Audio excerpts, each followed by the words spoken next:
Student, welcome back to संचित academy. देखिए last turn पे हम लोगों ने क्या पढ़ा था। लास्ट टर्न पे हम लोगों ने ये चैप्टर स्टार्ट किया था रिलेशनल फंक्शन, और उससे रिलेटेड हमने दो टॉपिक पढ़े थे, ऑर्डर्ड पेयर और Cartesian product of two sets. अब और उससे रिलेटेड एक्सरसाइज भी हमने सॉल्व किया था, दैट इज 2.1। अब हमारा जो नेक्स्ट टॉपिक है वो हमारे लिए रिलेशन। ये रिलेशन क्या चीज है और आप देखते हैं कि ये रिलेशन है क्या। देखिए आप अपने डेली लाइफ में भी कई बार सुन चुके हो कि ये रिलेशन है क्या चीज, जिसको आप हिंदी में संबंध भी कहते हैं। ठीक है, तो चलिए रिलेशन को डिफाइन करने के लिए हमारे पास सबसे आसान तरीका है कि हम एक एग्जांपल लेते हैं। हमने ये दो सेट ले लिया, एक सेट ए ले लिया, दैट इज 1 2 3 एंड 4, और एक दूसरा सेट ले लिया जाए 2 एंड 4, एक दूसरा सेट ले लें दैट इज 2 एंड 4। ये हमने ए और बी दो सेट ले लिए। ध्यान दीजिए जरा यहां से। अब हम करते क्या है कि हम जरा इन दोनों सेट का कार्टेशियन प्रोडक्ट करते हैं।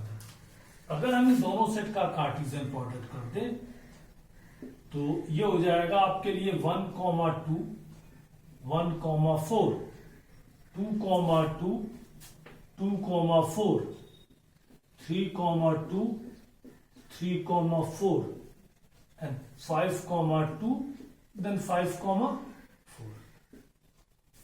ये मैंने ए और बी दो सेट दे दिए और उन दोनों सेट का कार्टेशियन प्रोडक्ट कर दिया। अब ऐसे भी आप समझ सकते हो कि ये ए और बी दो फैमिलीज हैं, दो हाउसेज हैं, और ये उन हाउसेज के मेंबर्स हैं, ये उन हाउसेज के मेंबर्स हैं। तो अगर मैं रिलेशन की बात करूं तो मैं ये कह सकता हूं इस हाउस 1 का जो है वो हाउस बी में जो एलिमेंट 2 है उसके साथ माइट भी ये रिलेट हो सकता है। 1 जो है माइट भी ये 4 से रिलेट हो सकता है, so as 2, 3 and 5। क्लियर। दूसरी चीज ध्यान दीजिएगा जरा, दूसरी चीज रिलेशन डिफाइन करने के लिए पहले हमें रिलेशन का नोटेशन पता होना चाहिए। रिलेशन का नोटेशन होता है R such that A tends to B. कहने का मतलब यह है कि R is a relation from set A to set B. R एक रिलेशन है किसके किसके बीच का, सेट ए और सेट बी के बीच का। फिर चलिए मैं आर एक रिलेशन लिख रहा हूं, आर अपनी तरफ से एक रिलेशन लिख रहा हूं।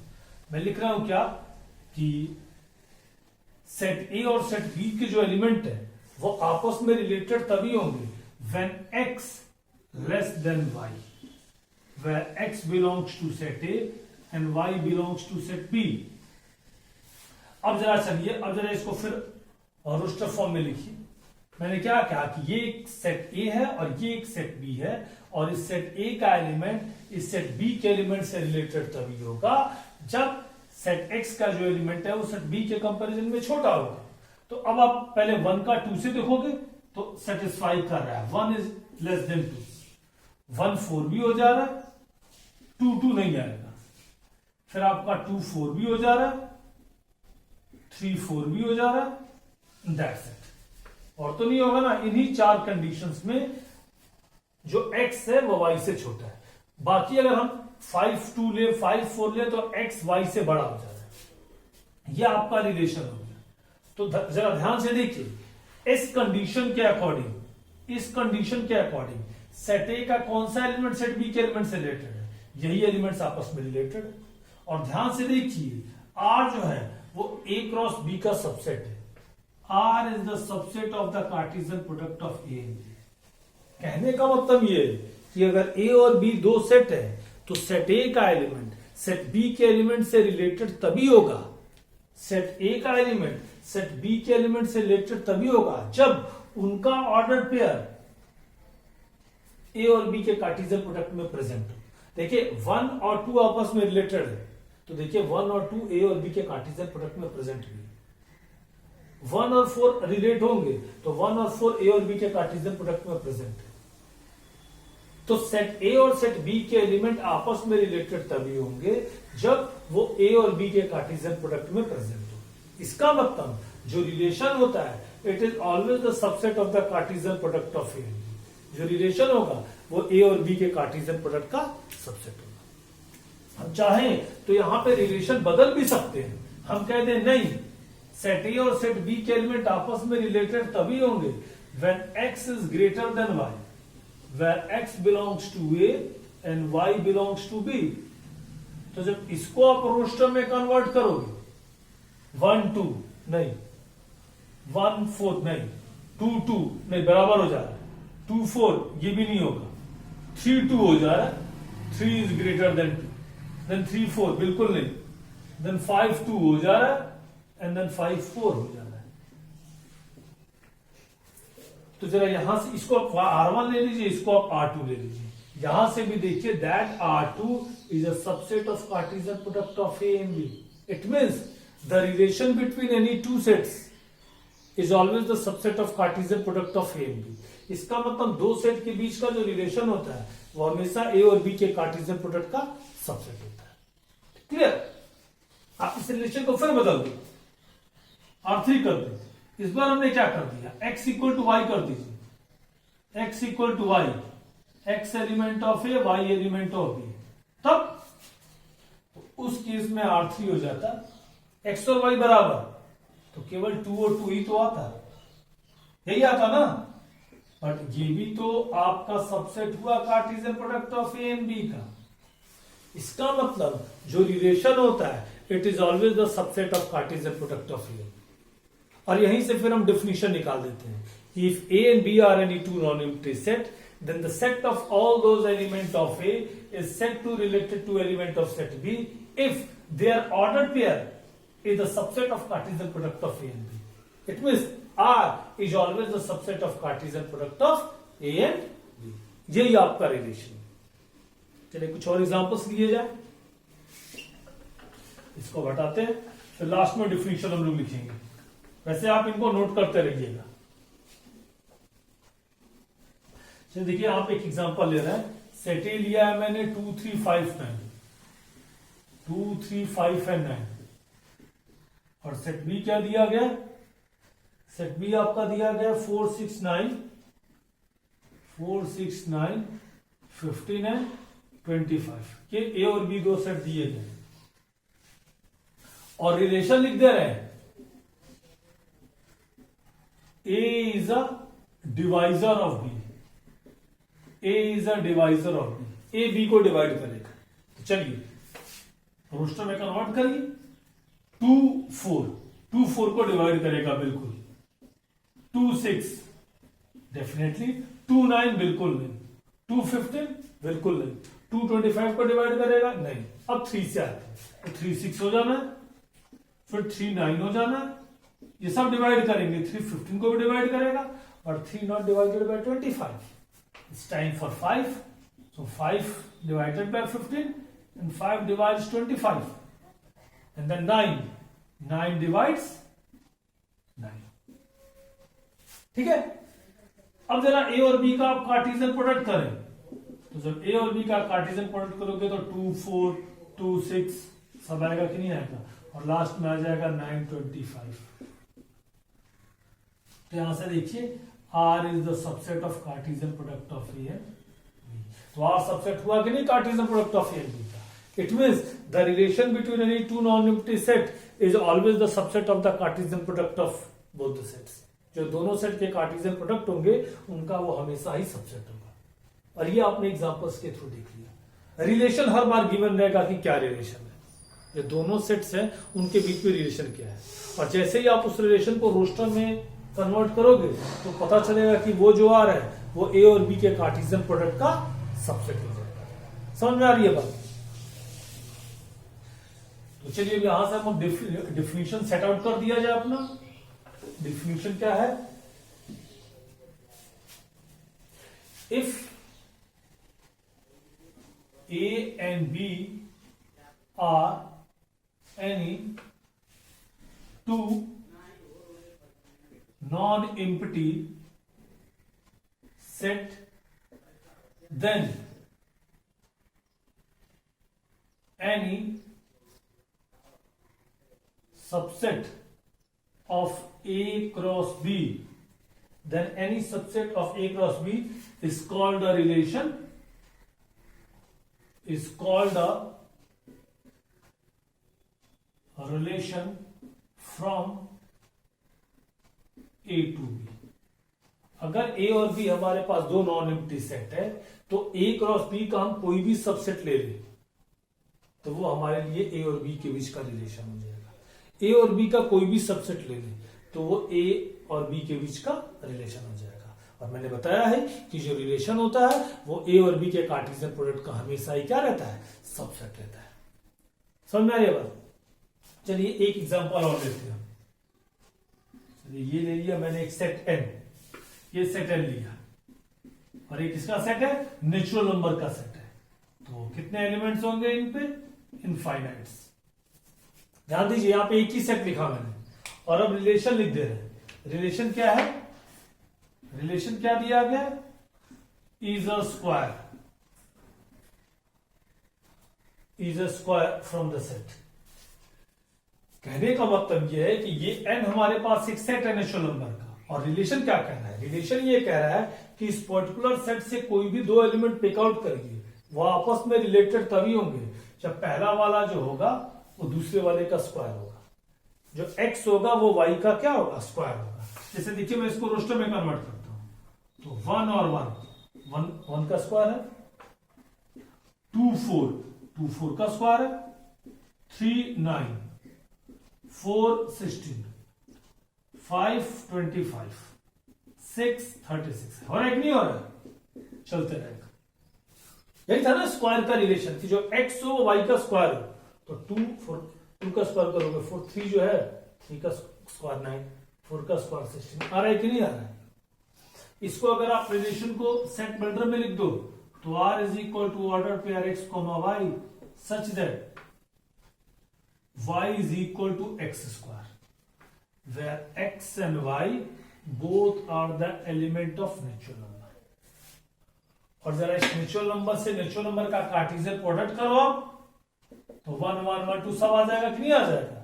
तो जो ये R होगा it is always the subset of n cross n। तो जो रिलेशन है वो कार्टेशियन प्रोडक्ट का सबसेट है। और यहीं से एक डिफिनीशन और निकाल दिया है कि अगर A हमारा A, और अगर सिंगल सेट के लिए डिफिनीशन लिखने जाओगे तो फिर लिखो क्या कि अगर A हमारा कोई एक नॉन एम्प्टी सेट है, then any subset of A cross A, any subset of n cross n is called the relation from n to n। मैंने नेचुरल नंबर के लिए बताया, आप सेट ए के लिए लिख सकते हो कि if A is any non-empty set, then any subset of A cross A is called a relation from A to A। A cross A का कोई भी एक सबसेट ले लोगे तो वो A और A के बीच में रिलेशन का काम करेगा। समझ में आई बात? अब आ जाते हैं हम रिप्रेजेंटेशन पे। इसके रिप्रेजेंटेशन पे आ जाए कि इसको रिप्रेजेंट कैसे करेंगे।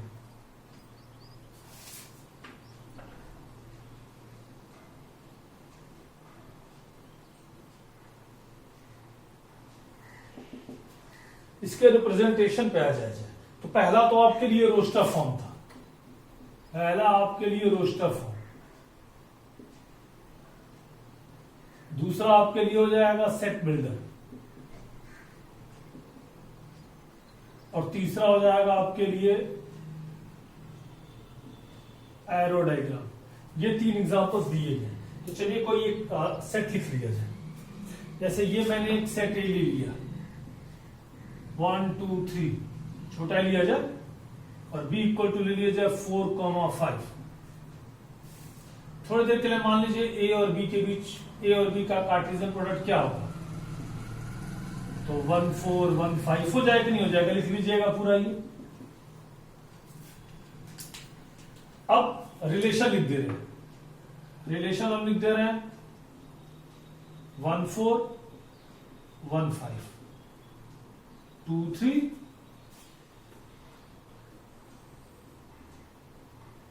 बस रहने दीजिए इतने। ये देखिए मैंने रिलेशन को रोस्टर में लिख दिया, और आर जो होगा वो सबसेट होगा एक cartesian product of A and B का। अगर आप सेट बिल्डर में जाते हैं, सेट बिल्डर में रिलेशन को, तो फिर सेट बिल्डर में प्रॉपर्टी चाहिए होती है, तो इसको ना हो तो और कम कर दीजिए, नहीं तो रहने दीजिए 2 3 रहने दीजिए। सेट बिल्डर में जाते तो फिर प्रॉपर्टी चाहिए, तो प्रॉपर्टी के लिए फिर आप ऐसे लिखोगे R equal to order pair x comma y. फिर अब इन दोनों ये जो रिलेशन है इसकी प्रॉपर्टी देखो, तो इसकी प्रॉपर्टी क्या देगी, प्रॉपर्टी क्या दिख रहा है इसमें कि जो y कोऑर्डिनेट है वो x कोऑर्डिनेट से बड़ा है, it means y is greater than x and x comma y, x element of a, y element of b। Clear? अगर आप इसको एरो डायग्राम से कन्वर्ट करोगे तो 1 2 3 4 एंड 5, तो 1 related to 4, 1 related to 5 and 2 related to 3 भी कहा है, तो इसमें फिर 3 बना दीजिए, इसमें फिर 3 बना लीजिए, 2 रिलेटेड टू 3, तो ये आपका रोस्टर फॉर्म हो गया। तो ऐसे करके आप सेट रिलेशन को रिप्रेजेंट कर सकते हो। 99% केसेस में यही काम करेगा आपके लिए सेट बिल्डर, और कहीं दिया भी होता है तो वो सेट बिल्डर में ही देता है ज्यादातर, ठीक है। तो इसी पे आपका पूरा फोकस है। ये तो सिंपल चीज है। ये तो अगर आपके पास रोस्टर है तो तुरंत उसको सेट ए और सेट बी बना के आप एरो डायग्राम से इंडिकेशन दे सकते हैं। क्लियर?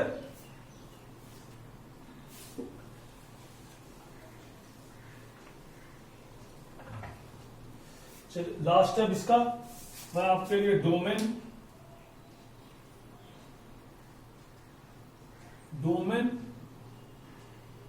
रेंज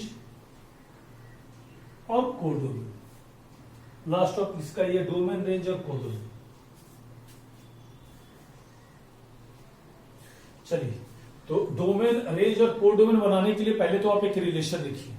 चलिए स्टार्ट, अगर मैंने ये अभी थोड़ी देर पहले याद हो ना, आपको एक सेट दिया था ए, जो पहला एग्जांपल आज का हमने लिया था वो था हमारा 1 2 3 एंड 5, और जो सेकंड सेट लिया था वो हम लोगों ने लिया था कि 2 एंड 4। फिर हमने रिलेशन भी कई सारे लिखे थे, कई सारे रिलेशन हमने लिखे थे। एक रिलेशन मैंने लिखा था R is equal to order pair x, y such that x greater than y, x belongs to A, y belongs to B। लिखा था कि नहीं लिखा था? इसको जब मैंने रोस्टर में कन्वर्ट किया था तो 1, 2 आया था, sorry x greater than y है ना, तो 1, 2 नहीं, 1, 4 भी नहीं, 2, 2 नहीं, 2, 4 भी नहीं, 3, 2 हो जा रहा है, फिर 5, 2 एंड 5, 4। ये तो देखिए x greater than y indicate हो रहा है। अब जब रिलेशन लिख दिया तो कहता क्या है कि इस रिलेशन का डोमेन बताइए। डोमेन का मतलब होता है set of all first coordinate. Domain का मतलब होता है set of all first coordinate. Relation में जो ऑर्डर पेयर होते हैं उनका जो फर्स्ट कोऑर्डिनेट होता है उन्हीं के कलेक्शन को हम डोमेन कहते हैं। तो ये हमारे लिए डोमेन हो गया 3, 5। फिर आता रेंज, फिर आता रेंज। रेंज किसे कहते हैं? Set of all second coordinate. जो सेकंड कोऑर्डिनेट होते हैं उनको रेंज कहते हैं। सेकंड कोऑर्डिनेट क्या है? 2 एंड 4 हो गया set of all second coordinate. और फिर लास्ट आता है कोडोमेन। कोडोमेन किसे कहते हैं? कोडोमेन होता है set B itself is called the codomain. जो सेट बी होगा ना वही कोडोमेन होता है। तो जो किसी भी रिलेशन का जो फर्स्ट कोऑर्डिनेट होते हैं, set of all first coordinate, that is called the domain. Set of all second coordinate, that is called the range, and the set B itself is called the codomain. वैसे domain की अगर actual definition तो function के respect में पता चलता है। X की जिस वैल्यू के लिए कोई भी रिलेशन सेटिस्फाई कर जाए, एक्स की जिस वैल्यू के लिए कोई भी रिलेशन, मान लीजिए एक्स की किन वैल्यू के लिए ये रिलेशन सेटिस्फाई कर रहा था? 3, 5 के लिए ही तो कर रहा था। 3 और 5 के केस में ही तो एक्स वाई से बड़ा था। तो एक्स की जिस वैल्यू के लिए रिलेशन सेटिस्फाई कर जाए वही डोमेन होता है, और उनके करस्पॉन्डिंग जो रिजल्ट आता है वो आपके लिए रेंज हो गया, और कोडोमेन तो आपका फिक्स है। तो ये आपके लिए डोमेन, कोडोमेन और रेंज हुई। दूसरी चीज आपको लग रहा होगा रेंज और कोडोमेन तो सेम है। हाँ, जो रेंज होता है it is always the subset of codomain. वो कोडोमेन का सबसेट ही होता है। रेंज जो होगा ना हमेशा कोडोमेन के अंदर ही इंक्लूड होगा, ये ध्यान रखिएगा हमेशा, ठीक है।